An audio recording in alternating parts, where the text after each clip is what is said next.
बिस्मिल्लाहिर्रहमानिर्रहीम। अस्सलाम वालेकुम नाज़रीन, आप यूट्यूब चैनल देख रहे हैं। मैं इमरान खान हूँ। एक नया चूरन बेचा जा रहा है इस्लामाबाद रावलपिंडी में, वो मैं आपके सामने रखता हूँ। लेकिन पहले अलीमा खानम साहिबा का बेटा शाहरेज़, उसे गिरफ़्तार कर लिया गया है। शाहरेज़ खान जो है वो इमरान खान साहब का भांजा है और शाहरेज़ को उसके घर से अगवा किया गया। पहले तो पता ही नहीं चला कौन लेकर चला गया। उनके वालिद ने यह बताया कि नामालूम अफराद जो हैं वो यूनिफॉर्म के अंदर भी बंधे थे। ये उनके घर में मुसल्ला लोग घुसे और जाकर उन्होंने पहले शाहरेज़ को पकड़ा, बाहर निकाला और एक काले रंग की गाड़ी में डाल दिया। और दो वहाँ पे पुलिस के डाले भी थे, एक काले रंग की गाड़ी थी। तो इन्होंने बताया कि जी मैंने वो गाड़ी का दरवाज़ा खोलने की कोशिश की। फिर बताया गया गुजरांवाला लेकर जा रहे हैं। फिर जब जो वहाँ पर रिश्तेदार मौजूद थे उनके ऊपर भी तशद्दुद किया गया, जो मुलाजमीन मौजूद थे उनके ऊपर भी तशद्दुद किया गया। बग़ैर वारंट के, बग़ैर FIR के अलीमा खानम साहिबा के बेटे को लेकर चले गए। ये जो इमरान खान साहब का भतीजा, ये एक एथलीट है और ज़बरदस्त एथलीट है। इसने थोड़े दिन पहले शिफा यूसुफज़ई साहिबा को एक इंटरव्यू दिया था। इसका सियासत से कोई ताल्लुक़ नहीं है। शाहरेज़ के बारे में बताऊं, इनका दूसरा भाई जो है वो कुछ सियासत में थोड़ी बहुत दिलचस्पी रखता है, शेरशाह। लेकिन ये जो शाहरेज़ है इसका सियासत में कोई किरदार नहीं है। मैंने कभी इसको कहीं देखा ही नहीं है, ना इसके बारे में कभी किसी ने कुछ सुना है। हाँ, लेकिन ये ज़रूर है कि 4 माह पहले इन्होंने एक इंटरव्यू दिया था शिफा यूसुफज़ई साहिबा को और उस वीडियो के मुताबिक शाहरेज़ आलमी आयरन मैन टाइटल के लिए पाकिस्तान की नुमाइंदगी करने वाले थे। ये आलमी आयरन मैन का ये एथलीट होते हैं, हर किस्म की जो एथलेटिक एक्टिविटीज़ होती हैं उनके अंदर ये हिस्सा ले सकते हैं। शाहरेज़ पाकिस्तान के नंबर 1 ट्राई एथलीट हैं। वो दूसरे पाकिस्तानी ट्राई एथलीट हैं जिन्होंने 70.3 आयरन मैन वर्ल्ड चैम्पियनशिप के लिए क्वालिफाई किया है। और इन्होंने जाना भी था, लेकिन उन्हें 9 मई के मुकदमात में उठा लिया गया। पुलिस ने पहले तो कह दिया जी हमें पता ही नहीं है किधर है, कौन उठाकर लेकर गया। पहले कहते रहे नहीं हमें नहीं पता किधर है, कौन है, किधर गया। हालांकि छापा घर पे मारा और शायद ऐसा दिखाई देता है कि शायद किसी दूसरे बेटे को उठाने आए थे अलीमा खानम साहिबा के, लेकिन उठा लिया दूसरे बेटे को जो घर पर मौजूद था। और हो सकता है कोई कन्फ्यूजन हुआ हो, लेकिन बाद में पता चला कि 9 मई के केस में इन्हें गिरफ्तार किया गया है। शाहरेज़ को अब मकसद यही है कि इमरान खान पे दबाव डालना है, अलीमा खानम पे दबाव डालना है, उन्हें दबाव में लेना है। क्योंकि अलीमा खानम हर जगह पे जाती हैं, हर जगह पे जाके बात करती हैं, हर जगह पे जाके जो है वो अदालतों में भी खड़ी हो जाती हैं, अडियाला के बाहर भी खड़ी हो जाती हैं, सिस्टम को एक्सपोज करती हैं। उन्होंने बड़ी कोशिश की कि सुप्रीम कोर्ट में जज साहब से उनकी बात हो पाए, लेकिन बात नहीं हुई, जज साहब ने इजाज़त नहीं दी। वहाँ उन्होंने यही कहना था कि हमें हमारे भाई से मिलवाया ही नहीं जा रहा, जो कैदियों के हुकूक हैं वो भी नहीं दिए जा रहे, तो कम से कम अदालत ये हुक्म तो जारी करे। लेकिन आपके सामने ही है, जज साहब ने इजाज़त नहीं दी, बात नहीं करने दिया। बहरहाल इस ख़ानदान का एक और नौजवान जो है वो गिरफ़्तार कर लिया गया है और पहले तो अगवा किया गया, बाद में पता चला गिरफ़्तार कर लिया गया। जो वहाँ पे उनके मुलाजमीन मौजूद थे उनको भी टॉर्चर किया गया और वो बेचारे अपनी चोटें दिखा रहे थे। मुलाजमीन भी मुसल्ला अफराद बगैर वारंट के, बगैर FIR के घर में आते हैं, बंदा उठाते हैं और चले जाते हैं। इस मुल्क में किसी की चादर और चार दीवारी और इज्जत महफूज नहीं है। हाँ, सिर्फ वही महफूज हैं जो मिलिट्री एस्टेब्लिशमेंट के साथ हैं या जिनके हाथ में जूता और पॉलिश पकड़ी हुई है, और मुल्क के अंदर कोई महफूज नहीं है। जो आदमी उनके मफाद के खिलाफ खड़ा होगा या जो आदमी पाकिस्तान के मफाद की बात भी करेगा, चाहे वो मफाद उनके मफाद से टकरा जाए, तो वो फौरी तौर पे वो आदमी वल्नरेबल हो जाएगा अपनी फैमिली समेत। अंदाज़ा करें, बच्चों को उठा कर लेकर जा रहे हैं। अभी ये ज़रा बच्ची की तस्वीर देखें, ये छोटी सी बच्ची आपको नज़र आ रही होगी। ये जब इमरान खान साहब मौजूद थे ज़मान पार्क में, तो ये छोटी सी बच्ची की एक वीडियो है। ये बड़ी एक क्यूट सी वीडियो है। जब बच्ची इमरान खान साहब को पकड़ रही है, उनके गले लग रही है, ज़बरदस्ती खुद से पकड़ रही है। इमरान खान साहब बच्ची को प्यार भी करते हैं। तो ये पीछे एक आदमी बैठा हुआ है, ये उस बच्ची का वालिद है। जो पीछे इस तस्वीर में राइट साइड में जो बंदा बैठा हुआ है, ये वो बच्ची का वालिद है। इसका पूरा चेहरा नज़र नहीं आ रहा है यहाँ पे। अब हुआ ये कि मिन्हा कासिम बच्ची का नाम है। वो पता चला जी इसको भी पकड़ लिया है। वो 2 छोटी बहनें हैं इसकी, उनको भी, और छोटी बच्चियाँ उनको पकड़ लिया है। और को खातून सादिया अयूब, उन्हें भी पकड़ लिया। काशिफ कश्मीरी है, उन्हें भी पकड़ लिया। कुछ और लोगों को भी गिरफ्तार कर लिया। कुछ 7-8 लोग लाहौर में पुलिस ने इसलिए पकड़ लिए कि इन्होंने इमरान खान साहब की मुकदमे में ज़मानत होने पर मिठाई खाई है। भाई अजीबोगरीब पाकिस्तान के हालात हैं। भाई इमरान खान साहब के मुकदमे में उनको ज़मानत मिल गई, इस पे पाकिस्तान तहरीक इंसाफ के लोगों ने खुशी खा के मिठाई खुद भी खा ली, कुछ लोगों को भी खिला दी। तो इसके ऊपर SHO ने जाके जनाब गिरफ्तारी कर लिया, वो बच्चों को ही उठा के ले गया। और आईजी साहब कहते हैं कि पुलिस को कोई कुछ ना कहे, पुलिस की तारीफें करो, पुलिस बड़ी कुर्बानियां दे रही है। ये आप काम कर रहे हैं, इसके बाद लोग आपकी तारीफें करेंगे। फॉर गॉड सेक, आप शीशे में शक्ल देखें और सोचें ये आप क्या कर रहे हैं। ये छोटे छोटे बच्चों के साथ ज्यादती, वो मासूम बच्चियां, उनको उठा के थाने पहुंचा दिए, औरतों को उठा के थाने पहुंचा दिए, और सजा किस बात की मिल रही है? ना मिठाई खाई जी इन्होंने। जो वहां पे पूरे इलाके में बात फैली हुई वो यही है कि इन्होंने जनाब मिठाई आज बांटी है और उनको उठाकर ले गए हैं, और इमरान खान साहब के उस भांजे को उठाकर ले गए जिसका ताल्लुक ही कोई नहीं है सियासत के साथ, उसे भी जाके 9 मई के अंदर फिक्स कर दिया है। ये है नाजरीन सूरत हाल। इस्लामाबाद रावलपिंडी में नाजरीन नया खेल खेला जा रहा है, जैसा कि मैंने आपको पहले जुमले में बताया इस वीलॉग में, और एक नई चीज लॉन्च की जा रही है। अच्छा, इस सारी चीज का ताल्लुक आर्मी चीफ की एक्सटेंशन के साथ है, ये बात आपने अपने ज़हन में रखनी है। फैसल वाडा एक बात कर रहे हैं काफी दिनों से, आज राणा सनाउल्लाह साहब ने उस बात को ज्यादा क्लैरिटी के साथ कर दिया है। फैसल वाडा कह रहे हैं कि आर्मी चीफ को एक्सटेंशन नहीं मिलेगी, तसलसल जारी रहेगा, जबकि राणा सनाउल्लाह कह रहे हैं कि हमने तो कानून ही बदल दिया है। तो नए कानून के मुताबिक तमाम सर्विसेज चीफ्स की जो मुद्दत मुलाजमत है वो अब 3 साल नहीं 5 साल है, लिहाजा आर्मी चीफ के 3 साल हो गए तो 2 साल और बाकी, तो 5 साल पूरे करेंगे। लेकिन क्या यह कानून पीछे से लागू हो जाएगा या नए सिरे से कोई नोटिफिकेशन करना पड़ेगा? राणा सनाउल्लाह साहब को लगता है कि नोटिफिकेशन नहीं करना पड़ेगा, लेकिन एस्टेब्लिशमेंट और हुकूमत के बीच में इस चीज को लेकर एक तनाव पैदा हो सकता है। इसमें बहुत ज्यादा खदशात हैं। कई लोग कहते हैं कि नवाज शरीफ साहब बदला भी ले सकते हैं, जो उनके साथ किया गया, उन्हें बुलाकर जो है वो कबूतर उड़वाए गए उनसे प्रोटोकॉल देकर, और बाद में उनके तोते उड़ा दिए गए। इलेक्शन में जो नवाज शरीफ के साथ हुआ है वो तो अवाम ने किया ना, लेकिन एस्टेब्लिशमेंट ने जितनी मदद बाकी सारों की उतनी मदद नवाज शरीफ की क्यों नहीं की? नवाज शरीफ की सियासत को वाड़ के रख दिया पाकिस्तान की एस्टेब्लिशमेंट ने। वैसे तो अवाम ने एस्टेब्लिशमेंट की सियासत भी वाड़ दी है, लेकिन जो कुछ एस्टेब्लिशमेंट कर सकती थी नवाज शरीफ को लगता है उनके लिए वो भी नहीं किया गया। लिहाजा क्या आसिम मुनीर साहब की जो एक्सटेंशन के मामला हैं वो इतनी आसानी से हो जाएंगे? ये है वो बड़ा सवाल। अब इसमें एस्टेब्लिशमेंट को 2 चीजें करनी पड़ेगी, एक तो हुकूमत को काबू करना पड़ेगा, दूसरा अपोजिशन को काबू करना पड़ेगा। जब भी कोई आर्मी चीफ एक्सटेंशन लेता है ना, तो उसे हुकूमत और अपोजिशन दोनों को काबू करना पड़ता है। जैसा कि आपको याद होगा जनरल कियानी ने किया था, जैसा आपको याद होगा जनरल बाजवा ने किया था, कि सब ने लाइन में लग के, पीटीआई का फैसला था तो पीएमएलएन ने, पीपल्स पार्टी ने, सारी जमातों, फजलुर रहमान ने और एएनपी ने और दूसरी जमात एमक्यूएम ने, सब ने मिलकर लाइन में सबने वोट डाला था। सारे गए और जाके उन्होंने वोट डाला, नहीं जी नहीं, आर्मी चीफ की एक्सटेंशन है, इसमें हम अपना हिस्सा डालेंगे। तो जनरल बाजवा ने भी सबको राजी किया था। अब जो मौजूदा एस्टेब्लिशमेंट है उसके लिए जरूरी है कि वो सबको एक पेज पे लाए, अगर ये एक्सटेंशन वाला मामला आगे बढ़ाना है तो। अब दोनों तरफ टैकल करना होगा, एक हुकूमत को टैकल करना होगा कि कोई रखना ना पड़े, कोई रुकावट ना आए, और अच्छे बच्चों की तरह ये हुकूमत मामला चलने दे। तो हुकूमत को कैसे डराया जा सकता है? उसका तरीकाकार ये है कि इमरान खान साहब के मुकदमात में एस्टेब्लिशमेंट अगर दबाव हटा लेती है अदालत के ऊपर से, तो उन्हें रिलीफ मिलना शुरू हो जाएगा, इससे हुकूमत डर जाएगी। जैसा कि ये जो कल वाला वाकया हुआ इमरान खान साहब की 8 केसों में जमानतें हुई सुप्रीम कोर्ट से, इससे हुकूमत में खौफ पैदा हुआ है। अदालत ने भी जान छुड़ाई कि यार हमारे गले में हर चीज ये लाके डाल रहे हैं, सारे गुनाह हम नहीं उठाने। उन्होंने भी जान छुड़ाई कि यार ठीक है, इतनी ज्यादती भी नहीं हम कर सकते, बस इस केस में जो इंसाफ है वो दे दिया जाए। और वो भी अधूरा इंसाफ दिया है, बात सुनी नहीं है, मेरिट पे बात ही नहीं की, बस सिर्फ उन्होंने भी जान छुड़ाई है अदालत ने भी।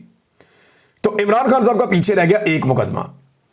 अब एस्टेब्लिशमेंट ने मौजूदा हुकूमत को भी खौफजदा किया हुआ है कि जनाब अच्छे बच्चों की तरह जो है ना वो एक्सटेंशन वाला मामला चलने देना है, अगर तुमने कोई खराबी की तो इमरान खान बाहर आ जाएगा, ये बात अपने जेहन में रख लो। तो एक तो हुकूमत को भी काबू किया हुआ है, और दूसरा एक और चूरन बेचा जा रहा है जो इस्लामाबाद और रावलपिंडी में ये बात जानबूझ के डेलिबरेटली फैलाई गई है। मेरे तक भी एक बंदे के जरिए पहुंचाई गई, बड़ा दावा किया उस बंदे ने, इमरान भाई आपको पता नहीं है, बड़ा ज़बरदस्त काम हो गया है, चीज़ें तय हो गई हैं, इमरान भाई ये होने वाला है जी, वो होने वाला है जी, आप देखेंगे थोड़े दिनों के अंदर इमरान खान साहब भी बाहर आ जाएंगे। ये जनाब मुझे पहले से पता था कि ये अदालत ने फैसला देना है जी इमरान खान साहब के हक में, और बड़ी गेम पड़ गई है, एस्टेब्लिशमेंट अब पीछे हट रही है, ये मामला सीधे हो जाए। वो ये चूरन अब मार्केट में उन्होंने लॉन्च कर दिया। वजह यह है कि पाकिस्तान तहरीक इंसाफ वो वाहिद जमात है जो इसके ऊपर इख्तलाफ कर सकती है। आलमी सतह पे भी पूरी दुनिया के अंदर एहतजाज करते हुए यूरोप में, अमेरिका में, बरतानिया में, हर जगह वो कह सकते हैं कि यार ये आर्मी चीफ ने जो है वो एक अलग तरीके का इख्तियार कर लिया, सियासत में बहुत मुदाखलत कर रहे हैं, लिहाजा ये अपने टाइम पे रिटायर हो जाए, नया आर्मी चीफ आ जाए। वो मुतालबा कर सकते हैं, पहले भी करते रहे, आर्मी चीफ पे बहुत तनकीद भी करते रहे। तो एक तो पाकिस्तान तहरीक इंसाफ वो वाहिद जमात है जो ये कर सकती है, पूरी दुनिया में भी और पाकिस्तान में भी। लिहाजा उन्हें चूरन दिया जा रहा है कि नहीं हम तो इमरान खान के हक में हैं, आप देखेंगे थोड़े अरसे में इमरान खान बाहर आ जाएगा और मामला ठीक हो जाएंगे। और इमरान खान पे शदीद तरीन दबाव डाला जा रहा है कि कुछ भी करके सितंबर अक्टूबर तक इमरान खान को तोड़ा जाए। अब जो मैंने आपको बताया था ना 2 दिन पहले, वो मालूमात मैंने आपको बहुत कम दी है। इमरान खान साहब को जेल में जिस लेवल का तंग किया जा रहा है और ज़हनी टॉर्चर किया जा रहा है, आप उसका अंदाजा भी नहीं कर सकते। मैं उस कैद तन्हाई से गुजरा हूं जिनमें वो बहुत तकलीफ देते हैं। यानी इमरान खान पे कोई ऐसा तो नहीं है कि वो टॉर्चर करते होंगे, लेकिन ज़हनी टॉर्चर बड़ी खौफनाक चीज़ है। मुझे अच्छी तरह याद है, एक दिन मैं आवाज़ें दे रहा था कि आओ यार मारने ही आ जाओ, और कोई बात तो करो मेरे साथ, मारने ही आओ लेकिन आओ तो सही। ये होता है।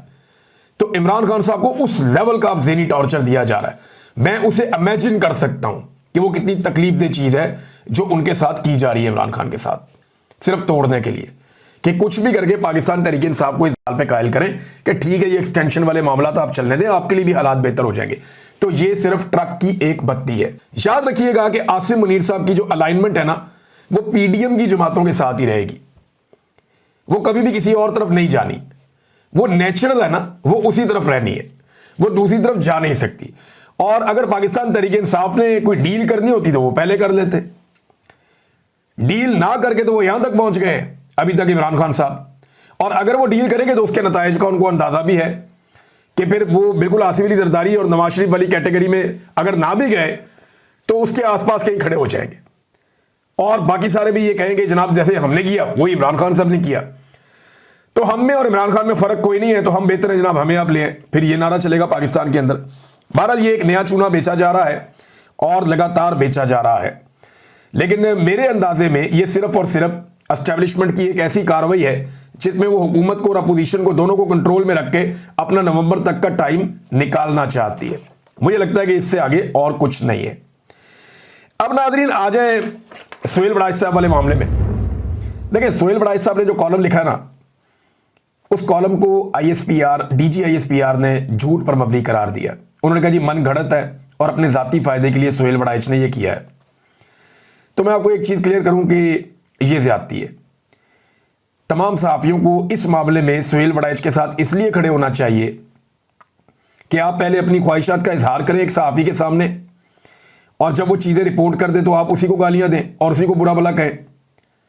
यानी हम आपके ऊपर तनकीद करें तो हमारे ऊपर मुकदमा दर्ज हो जाए, और आप जब दिल करे जिसको मर्जी झूठा करार दे दें, मन घड़त करार दे दें, ज़ाती मफाद वाला करार दे दें, मफाद परस्त करार दे दें।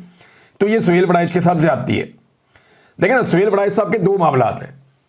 एक मामले में वो बिल्कुल ठीक है मेरी नज़र में कि जो उन्हें आर्मी चीफ से उन्होंने सुना, जो उनको समझ आया उन्होंने लिख दिया। एक सहाफ़ी का काम यही है, उन्होंने यही काम किया। उन्होंने सुना कि आर्मी चीफ को इमरान खान से कितनी नफरत है, वो माफ़ी चाहते हैं, वो मंगवाना चाहते हैं, वो नाक कड़कड़वा के दम लेंगे, इस तरह के मामला ये पहले मैं सुनता रहा हूँ बहुत। DGISPR अपने मुंह से कह चुके हैं माजी में। तो जो सोहेल बड़ाइच ने सुना, जो अंडरस्टैंड किया, उसको लिख दिया।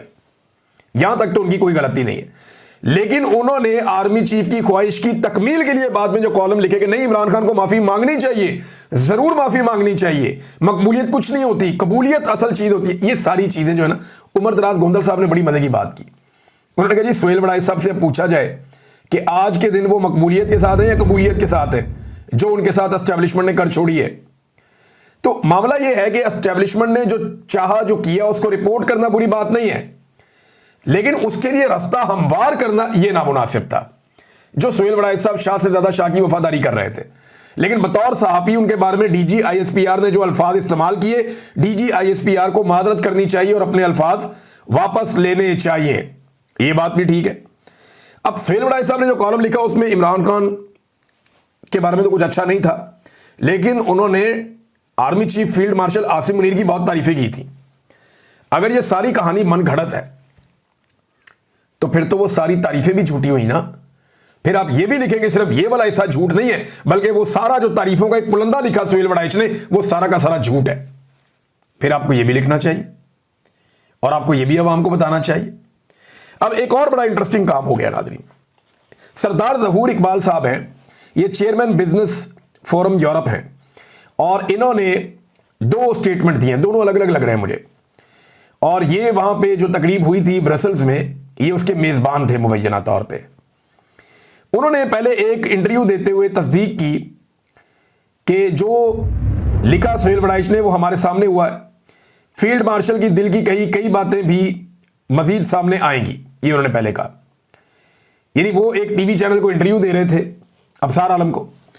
उसमें उन्होंने कहा जी कि जो सोहेल वड़ाइच ने लिखा वो खाने की टेबल पे भी बैठे, और वो जो बातें हुई, वो जो उन्होंने लिखा वो हमारे सामने हुआ। पहले उन्होंने वहाँ पे मैंने जो सुना, मैंने वो हिस्सा थोड़ा सा एक वहाँ मुझे लगा कि शायद वो सोहेल वड़ाइच की कोई तस्दीक कर रहे हैं, लेकिन उसके बाद उन्होंने एक पर्सनल एक वीडियो जारी की। उस वीडियो में उन्होंने कहा जी सोहेल वड़ाइच साहब ने ज्यादती की है।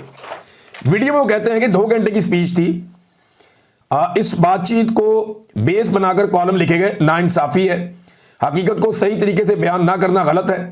सूरह बकरा की जो कुरान पाक से मुतालिक जो आयात हैं, जो शैतान वाला मामला बताया गया था कि उसने आदम को सजदा नहीं किया, तो उसका मकसद पाक भारत तनाजुर में था, यानी इंडिया पाकिस्तान की लड़ाई के हवाले से वो आर्मी चीफ ने कहा था, इन्होंने ये कहा। और खाने की मेज़ पर भी 20 लोग मौजूद थे, किसी किस्म का इंटरव्यू या मुकालमा नहीं हुआ, और लेकिन आखिर में गलती कर दी। ये जो सरदार ज़हूर इकबाल साहब हैं, इन्होंने एंड में गलती कर दी अपना पूरा स्टेटमेंट जारी करके। इन्होंने आखिर में जो पाकिस्तान जिंदाबाद का नारा लगाया ना, वो थोड़ा डिफरेंट था। इन्होंने कहा कि पाकिस्तान हमेशा जिंदाबाद।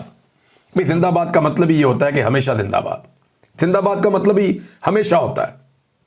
अब ये जो है ना, वो हमेशा जिंदाबाद जो है, ये पाकिस्तान के मौजूदा आर्मी चीफ ने एक नारा नया इजाद किया है कि पाकिस्तान हमेशा जिंदाबाद। अब जब भी कोई पाकिस्तान हमेशा जिंदाबाद का नारा लगाता है तो वो अपने आप को आर्मी चीफ की टीम में फिक्स करता है। वो बताता है जनाब मैं इस टीम का हिस्सा हूं, मैं यहां पे अपने आप को एडजस्ट करता हूं। तो ये एंड में इनसे गलती हो गई। अगर तुमने स्टेटमेंट जारी करवाना था तो सादा तरीके से स्टेटमेंट जारी करवाते, लेकिन एंड में जो नारा लगाया खास तौर पे पाकिस्तान हमेशा जिंदाबाद जो इन्होंने बोला, उससे पता चला कि ये इनसे किसने वीडियो रिकॉर्ड करवाई है। बहरहाल वीडियो रिकॉर्ड हो गई, जिन्होंने करवाई है उनका भी हक बनता है। अगर उन्हें लगता है कि उनके साथ ज्यादती हो रही है तो वो जो वहां पे यानी शाहिदीन मौजूद हैं, अब सोहेल वड़ाइच साहब का भी हक है, अगर वो चाहें तो वो भी बाकी यानी शाहिदीन को सामने ला सकते हैं, कोई ना कोई उनका भी गवाह होगा। लेकिन सोहेल वड़ाइच साहब ने गंभीर खामोशी इख्तियार कर रखी है, बनती वैसे उनकी खामोशी है। और सोहेल वड़ाइच साहब हमेशा से मसलहत के और मफाहमत के इसके दायरे हैं, हमेशा से बड़े नरम खू किस्म के आदमी हैं। वो कभी भी डटना नहीं जानते और डटने को पसंद नहीं करते। सिर्फ नवाज शरीफ की गेम चुकी हुई थी उन्होंने एक दौर में कि जनाब नवाज शरीफ डट गया है, हार नहीं मान रहा, और इमरान खान को वो रोज़ाना मशवरा देते हैं कि मत डटें, अब आप हट जाएं और मिलिट्री इस्टेब्लिशमेंट के रास्ते में ना आए। और बड़े मफाहमत पसंद किस्म के आदमी हैं। मुझे नहीं लगता कि सोहेल वड़ाइच साहब इसके ऊपर कोई सख्त मौक़िफ़ ले सकते हैं, और अगर वो लें तो मेरे लिए एक ये ऐसी बात होगी जिससे मुझे हैरत होगी। नाज़रीन एक और ख़बर है, और ये खबर आई खैबर पख्तूनख्वा से। मोहम्मद फ़हीम साहब है, मैंने आपको पहले भी इनके बारे में बताया, ये बड़े अच्छे जर्नलिस्ट हैं। तो मोहम्मद फ़हीम साहब ने बताया कि ये जो शहबाज शरीफ साहब ने आकर वहाँ पे लफाफे बांटे हैं सैलाब मुतासरीन का नाम लेकर, अब वो बताते हैं जालसाजी या धोखा। वज़ीर आज़म शहबाज शरीफ ने बुनेर मुतासरीन में जो चेक तकसीम किए वो हकदार की बजाय सरकारी मुलाजमीन में बांट दिए गए। यानी वहाँ बेचारे जो हकदार हैं उनको बुलाने की बजाय सरकारी मुलाजमीन को बुला लिया और उनको चेक बांट दिए शहबाज शरीफ साहब ने। शायद मुतासरीन का वो सामना नहीं कर पाते, या शायद जो मुतासरीन हैं वो बहुत गुस्से में हैं और वो वज़ीर आज़म को शायद इस बात का डर था या उनकी टीम को कि मुतासरीन को इनके सामने ना लाया जाए। बहरहाल ये जो मुतासरीन हैं उनकी बजाय सरकारी मुलाजमीन में बांट दिए गए। चंद मुतासरीन और अक्सरियत सरकारी मुलाजमीन कतार में खड़े लिफाफे वसूल करते रहे। मुजाहिरीन बहुत थोड़े थे, ज़्यादा सरकारी मुलाजमीन थे। ज़राए के मुताबिक लिफाफे भी खाली थे। अंदाज़ा करें अब आप, जो लिफाफे इन्होंने बांटे पब्लिक को वो लिफाफे भी खाली थे, और बाद में अदायगी का भी अभी तक कुछ पता नहीं है कि बाद में पैसे अदा किए जाएंगे या नहीं अदा किए जाएंगे। ये है नाज़रीन हुकूमत की हालत। आपको खुद अपने पाकिस्तानियों को संभालना पड़ेगा। जब भी कभी कोई आफत आएगी, कोई तकलीफ़ आएगी, पाकिस्तानियों को ही आगे बढ़ना पड़ेगा और पाकिस्तानियों को संभालना पड़ेगा। हुकूमतों ने हमेशा मायूस किया, ख़ास तौर पे ये जो हुकूमतें इस वक्त मौजूद हैं, ये तो आवाम से ऐसा लगता है नफ़रत करती हैं, प्यार नहीं करते आवाम से। बजाय इसके कि ये आवाम का हाथ थामे, ये आवाम का हाथ झटकते हैं। तो पाकिस्तानियों को खुद स्ट्रेटजी बनानी चाहिए, खुद हिकमत अमली बनानी चाहिए। अल-खिदमत एक तंजीम है, बड़ा अच्छा काम कर रही है, कुछ और तंजीमें अच्छा काम कर रही हैं, तो सबको मिलकर इस कार्य खैर में अपना हिस्सा डालना चाहिए। अब तक के लिए इतना ही। अपना ख्याल रखिएगा, अपने चैनल का भी। अल्लाह हाफ़िज़।